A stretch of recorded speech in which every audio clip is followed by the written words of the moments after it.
la cathédrale de Saint-Denis. Au cours de la première moitié du XIXe siècle, Saint-Denis se dote de très nombreuses églises. Entrepris en 1829, le premier grand chantier est celui de l'église de Saint-Denis, devenue cathédrale en 1851.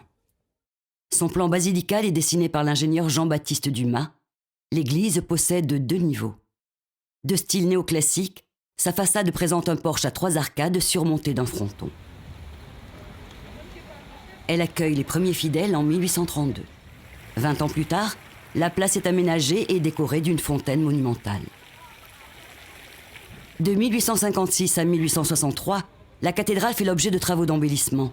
Le portique, qui n'avait pu être construit faute de moyens, est enfin réalisé. Son fronton est décoré de sculptures représentant le martyre de Saint-Denis. Aujourd'hui surmontée d'un splendide plafond à caissons, la nef est rythmée au rez-de-chaussée par des piliers supportant des arcades.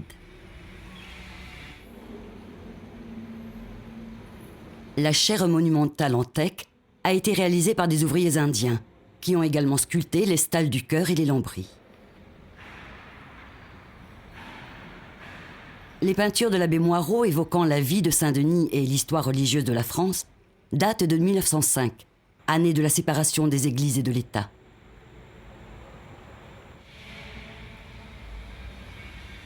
Protégée au titre des monuments historiques depuis 1975, la cathédrale est l'un des premiers édifices néoclassiques de la Réunion. Elle a retrouvé sa splendeur du XIXe siècle depuis les restaurations des années 1990.